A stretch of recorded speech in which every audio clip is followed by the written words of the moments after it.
Well, good morning, everybody. This is the news that we are waking up to for Tuesday, March the 4th, 2025, day 1105 of Vladimir Putin's war of aggression against the people of Ukraine. And the drone numbers have been cut in half this week. If you remember, my buddy Dragon suggested that when the weather got warmer, this is what we would see, and here it is. Cut in half. Last night, we saw 99 drones sent at the territory of Ukraine. 65 of them shot down, another 32 taken out with active countermeasures. That's 97 out of 99. It's a 97 point something interception rate. Incredible job by the Ukrainian armed forces, as always. Now, the fallout from last Friday continues. Let's face facts, right? We got to face facts. We got to face facts. And even though Starmer and a dozen top European officials, plus Turkey, plus Canada, they didn't invite the Baltics. That was a mistake, by the way. Had this emergency meeting in London. And a lot of good things came out of it. The 4-point plan is a solid framework for moving forward. But what we heard from a lot of the leaders was that they couldn't do it without the U.S. And folks, believe me, it's like a knife in my heart to say these words. But he has revealed himself for what he is. We cannot turn a blind eye to it. The United States under Donald Trump cannot be trusted. And Europe and Ukraine are going to have to face this without the crutch of the U.S. armed forces and our leverage in the world, because it is currently in the hands of someone aligned with the Kremlin, clearly. So I think that it is a mistake that Britain is pressuring Zelensky to do everything possible to restore relations with the U.S. after his spat with Trump, according to the Times. Now, if anybody doubts, if anybody thinks that Donald Trump is somebody that can be negotiated with in good faith, let's take a look at the Donald's response to this situation. Trump has decided to pause for review all military aid to Ukraine. I mean, this is a nation at war. We made commitments to this nation to help it preserve its sovereignty. Congress, who controls the purse strings as a check on executive power in the United States, or is supposed to, approved these military aid grants to Ukraine. And now he's stopping it for review. It's outrageous. Now, according to the analysts that I read and look at, Ukraine can keep fighting for several months. The big problem is going to come with long-range strikes. They need more ATACMS, for example. The Israelis just sent 90 Patriot missiles. Thank God they did, because nothing compares to the Patriots. The Patriot umbrella over the few cities where Patriots exist mean that many Ukrainians are still alive today because that umbrella protects these cities. When they run out of Patriot ammunition, that's going to be a problem. But according to all the best estimates that I'm aware of, Ukraine has months yet of stockpiled ammunition. Let's hope so. Let's hope that when Biden transferred the transfer of equipment from American hands to NATO hands, and we had 2 distribution points, 2 warehouses for logistics, that they were both packed full of shit, and that NATO's in charge of most of it. So it will come through regardless of what Trump says.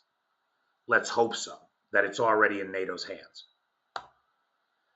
Now, let me play this for you I hate to, because it's just one succession of lie after another. But we got to face it, right? And again, all of the confusion around all the bullshit that Donald Trump pulls disappears immediately. One has clarity of vision when one simply accepts the fact that this thing in the White House is a tool of the Kremlin. He is bought, paid for, and owned by Vladimir Putin. One call with Putin, one 90-minute call of taking orders from his master, and everything has changed.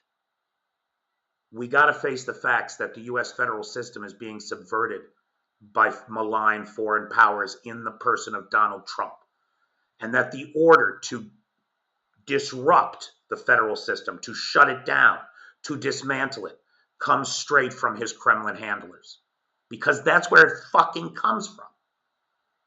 So just listen to some of this bullshit. We'll fact check as we go along. Well, I'll let you know. We're making a speech. You probably heard about it tomorrow night, so I'll let you know tomorrow night. But no, I don't think so. I think it's a great deal for us because, Biden very, very foolishly, stupidly, frankly, gave $300 billion and $350 billion more accurately. In fact, to say 350 instead of 3 billion is to be less accurate, because we all know that that number is nowhere close to what the U.S. actually sent to Ukraine. It is nonsense of the first order.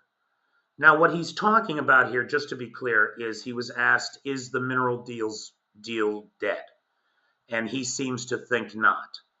But I'll tell you something, if it depends on Zelensky apologizing and having to bow and scrape and kiss the ring of this orange orangutan, then I pray to God he doesn't do it. Because we're creating a world where you have to repeat this motherfucker's lies and buy into his toxic bullshit in order to get anything done. It's obscene.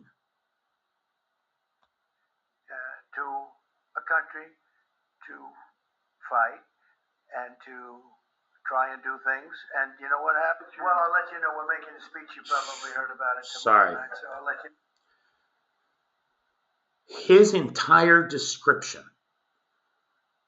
of this genocidal lunatics war is that they gave money to Ukraine so they could fight and do what they do.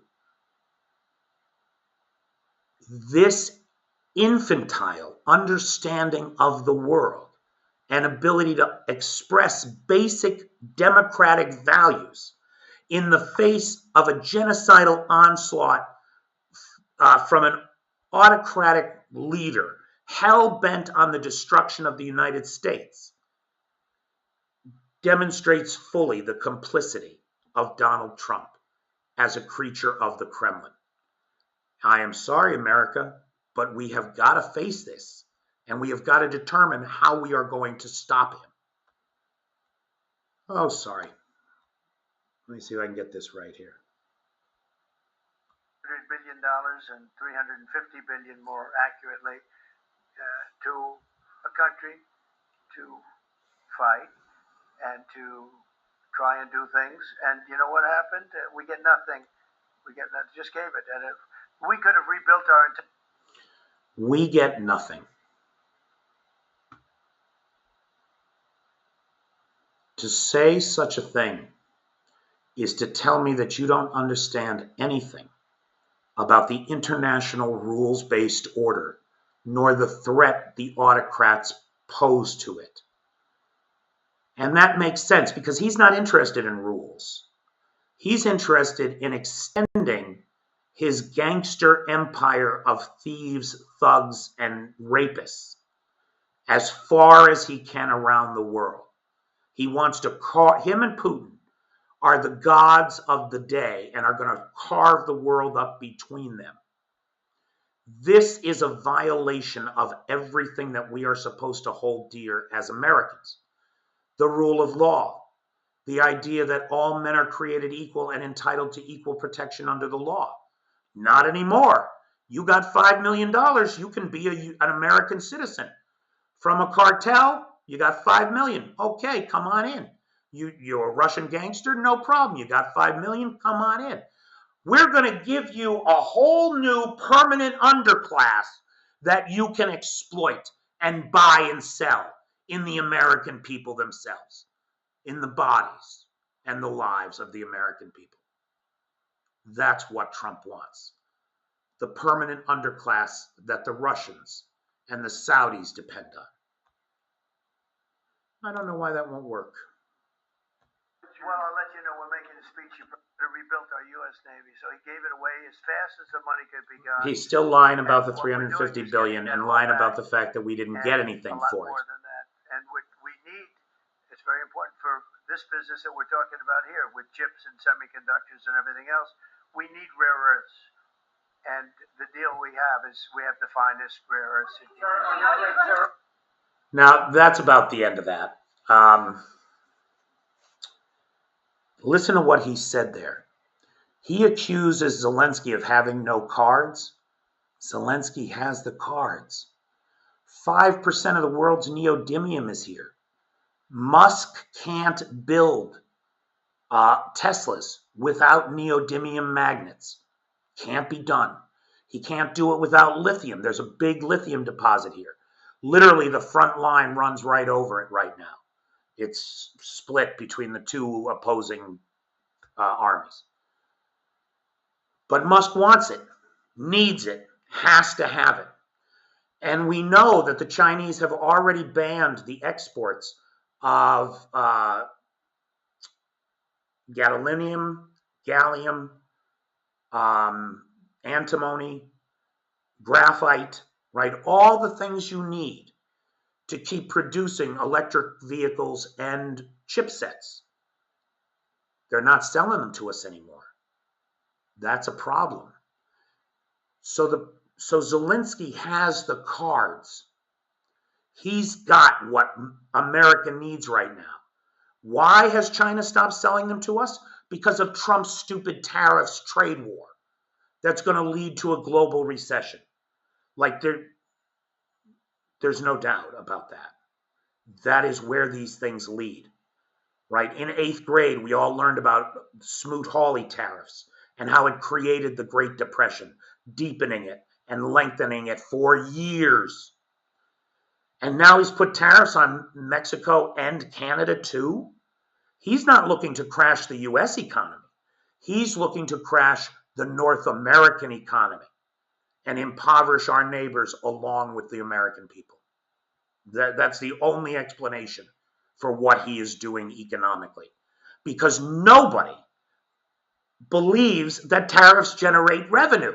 They are an inflationary measure. It's insanity. It's complete insanity. On the subject of insanity, here's another little sample from our boy Donnie. So Zelensky says the end of the war with Russia is very, very far away. Because it is. Russia doesn't even acknowledge that Ukraine's a real country.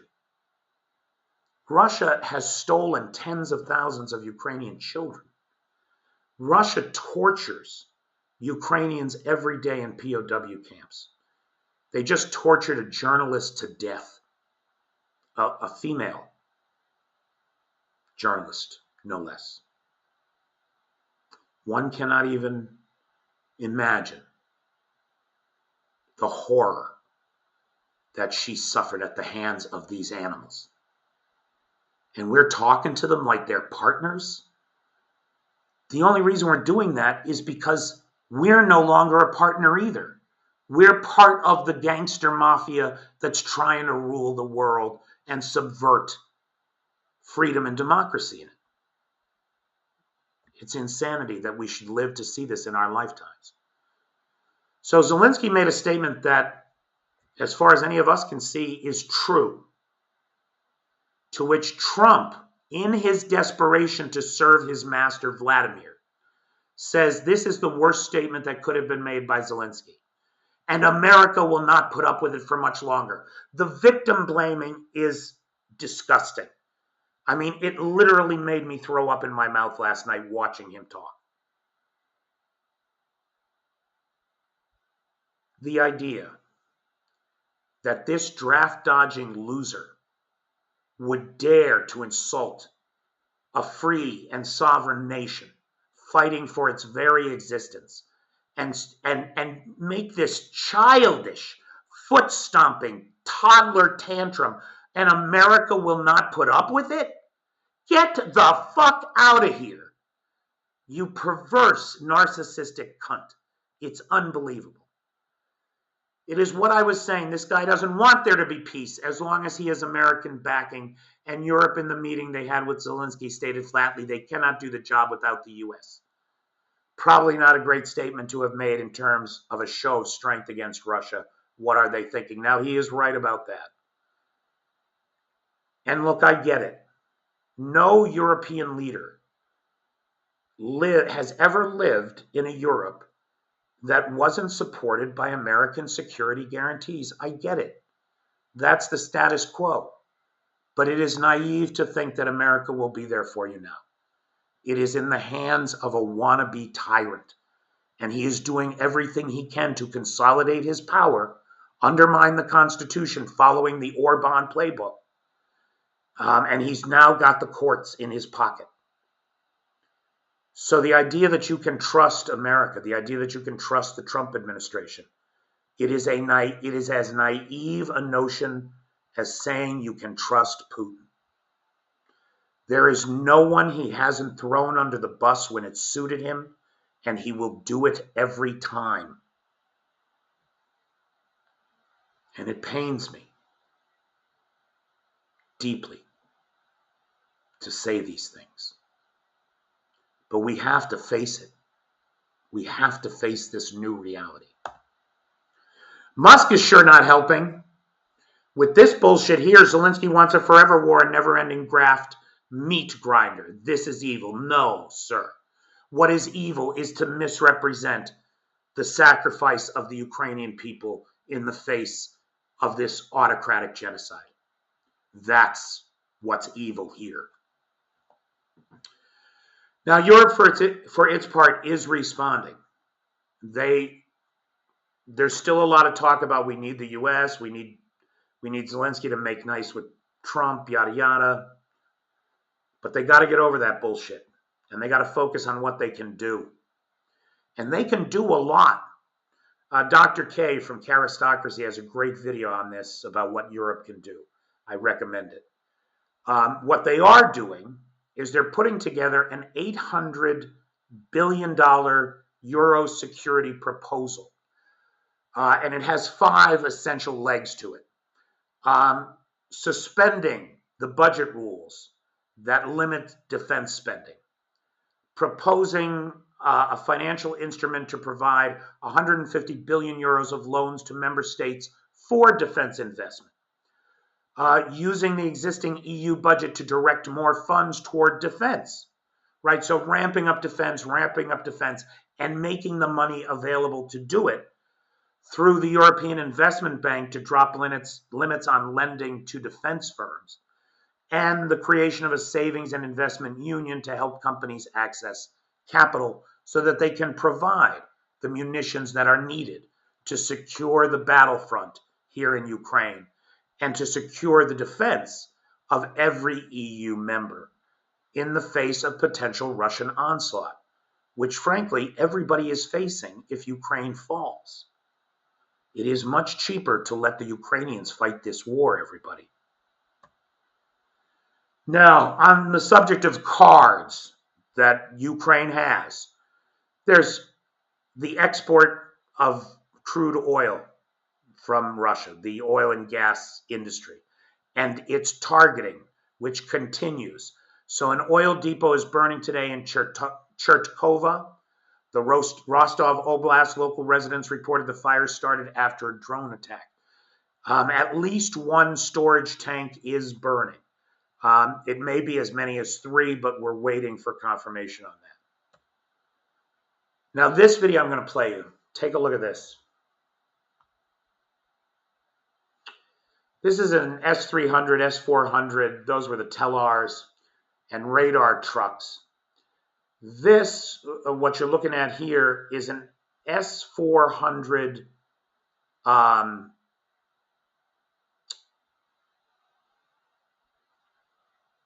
radar, which is being doused in some flammable liquid, probably kerosene.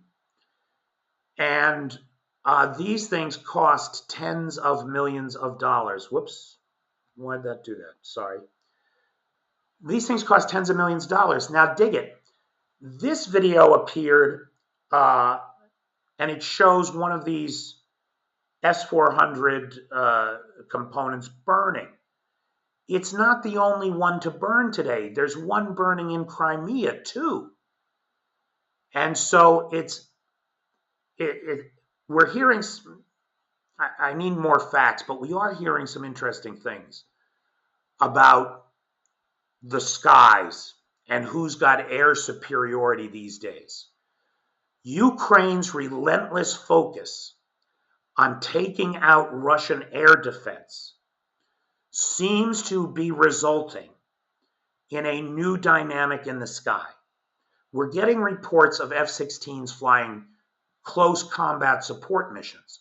So that means flying right up to the front and hitting enemy positions at the front. Very dangerous work, because you can be taken out with like a shoulder-mounted man-pad, right? Or any number of air defense pieces. By removing these air defense pieces, it seems as though the Ukrainian military is gaining increased flexibility and superiority in the skies. We've seen footage of the new Mirages flying in Ukraine, and we're getting reports of the F-16's missions extending into close ground support missions, away from just aerial defense against missiles, incoming missiles.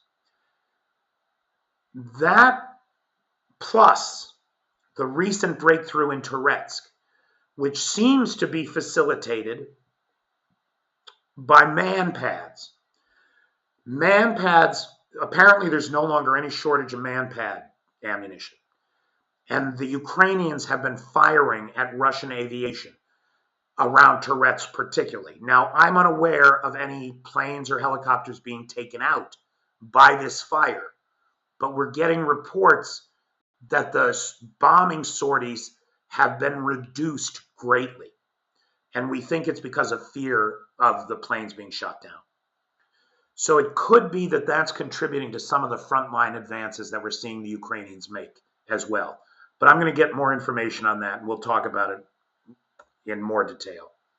Finally, a last funny. Our boy Robert De Niro at the Oscars.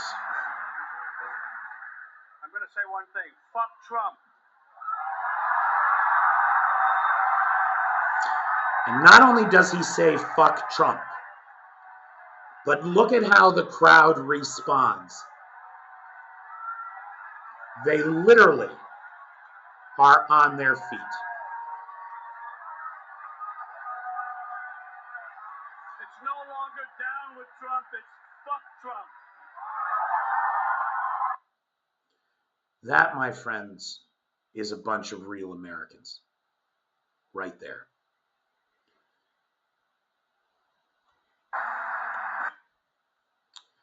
The actors, the singers of songs, the dreamers of dreams, the writers of poetry,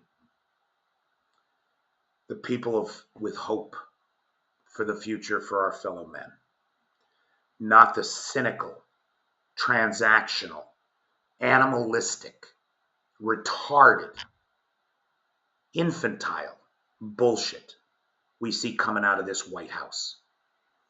It is an embarrassment and a stain on the American soul that will burn for a generation. What we have allowed on our watch with Donald fucking Trump. It's a crime and a shame. All right, that's it for me.